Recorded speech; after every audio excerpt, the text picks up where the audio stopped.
Dostlar biz bugün sizinle din 7. sınıfdan ikinci hissi olan B variantını işləyəcəyik. Birinci termometrdə zivədən istifadə olunması onun istidən genişlənmə. Çünki insanın hərarəti istidən yəni çox yüksək olanda yuxarı qalxır, soyuq olanda isə bu aşağı düşür. Keçək o bir suala. Deyir ki, elektrik naqilləri hansı hazırlanır? Qızıldan hazırlana bilməz. Çünki çox bahadır. Qızıl da getdi. Sonra kalsiyum da getdi. Mis və alüminiumdan. Bu birinci hissədə var idi. Ellerman diaqramına uyğun bəndi seçin. Elektrik cərəyanı keçirir hər ikisi. Adi şəraitdə bərk haldadır hər ikisi. Deməli 3-ə 1-2 plastikdir 3, kövrəkdir 4. Deməli birinciyə 3, ikinciyə 4, o birinə 1-2. Keçək 4-ə. Qeyri-metallar adi şəraitdə bərk haldadır. Kükürdür. Brom getdi, çünki mayedir. Xlor getdi, qazı, fosfordur, bir də yoddur. 4, 5. Cavab C variantıdır. Keçək o biri suala. Deyir ki, metallar müxtəlif forma əşyaların hazırlanması, onun hazırlanması istilik amma o yeməklərin pişməsidir. Elektrik keçirilməsi o naqillərdədir. Plastikliyinə, budur, sizin genişlənmə. Bu civədə termometrin içinə sıxılır da getdi. Bura A variantı kükürt üçün hansı doğru metaldır, sərtdir, orqanizm dərin düzdür, bu simdir, zığın orqanizm saçlarının bu da düzdür, cavab 2-4. Magnezyum, azot, silisium, azot, silisium. Cevap C variantıdır. Oksijen, hidrojen, moleküllər, atomları, H2 adi şəraitdə bərk haddədir. Suyun tərkibinə daxildir. Cavab 1, 3. Cavab B variantı. Yalnız qeyri-metallar verilmişdi. Mis metaldır, dəmir civətçisi metaldır. Mis metaldır, kükürt, kalyum. Kalyum metaldır, amma kükürt, xlor qeyri-metaldır. Elə burada da bizə kükürt verilib. Deyir, maddəni müəyyən edin. Bu plastik kükürtdür. Bir də kristal. Bu plastik deyil, çünki kristalikdir. Plastik olsaydı belə axmış kimi olardı. Amma bu bərk haldadır. Ağ və qırmızı fosfor üçün hansı ifadə doğrudur? Suda hal olmayan bərk maddədir. Bu düzdür. Və budur. Qaranlıqda işıq saçır, ağa aiddir, zəhərli də ağa aiddir. Budur. Buradan A, B, C, D, E. Hangi üçü ağa aiddir?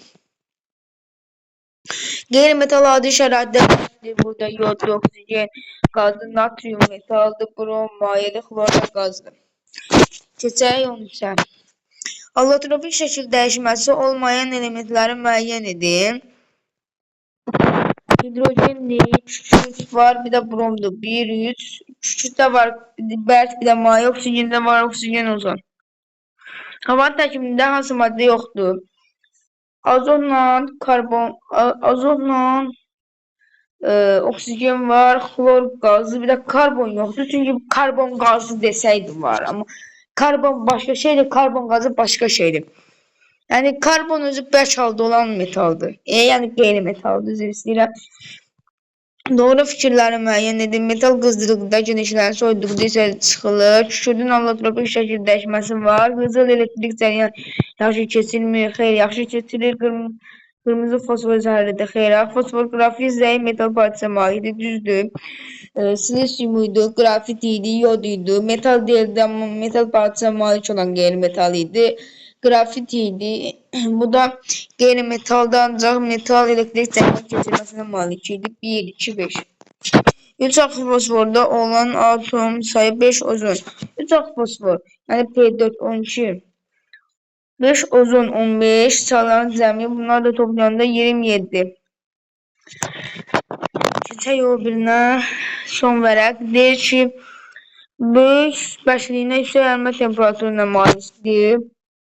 Molekul 4 atomdan ibarətdir. Zəhərli sarımsaq elidir. Şəffaf rəngsiz maddədir. D.